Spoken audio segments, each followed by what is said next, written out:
আসসালামু আলাইকুম। আজকে দেখাবো আমার একটা মুরগির পায়ে ইনফেকশন হয়েছে। মুরগিগুলো যেহেতু ছাড়া থাকে স্যাঁতসেঁতে পরিবেশে, তাই কারণে ইনফেকশন হয়ে গেছে। আর বর্ষাকাল, অথবা ধারালো কিছুর খোঁচাও লাগতে পারে, কিংবা কাটার খোঁচাও লাগতে পারে। সেটার আজকে আমি চিকিৎসা দিব। প্রথমে হালকা গরম পানিতে লবণ মিশিয়ে পাটাকে একটু নরম করে নিয়েছি। এখন হালকা চাপ দিয়ে, একটু ফুটো করে চাপ দিয়ে পুষ বের করে দেব। গতকালও দিয়েছি।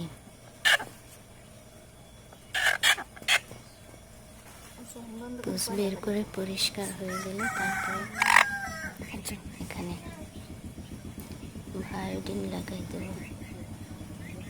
পরিষ্কার করতে একটু সময় লাগতেছে,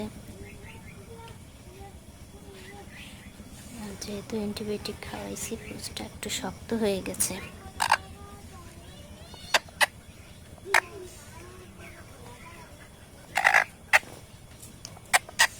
2-3 দিন সময় লাগবে সারতে। আগে একটার হয়েছিল, সেটা চিকিৎসা দিয়ে ঠিক হয়েছে।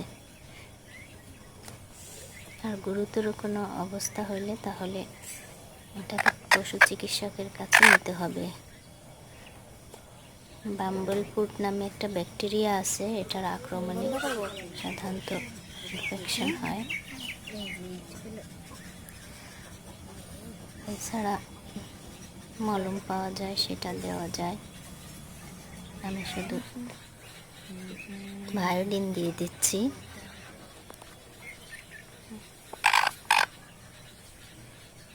ভায়োডিন দিয়ে পরিষ্কার করে আবার লাগিয়ে দিচ্ছি।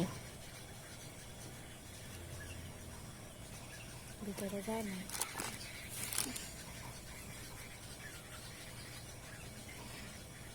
সারতে কিছুদিন সময় লাগবে, 1 সপ্তাহ লেগে যেতে পারে।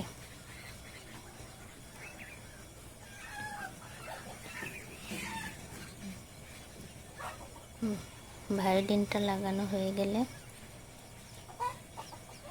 এখন অ্যান্টিবায়োটিক খাওয়াই দেব। মিনিমাম 3 থেকে 5 দিন অ্যান্টিবায়োটিক খাওয়াইতে হবে, তাহলেও পুরোপুরি সুস্থ হবে।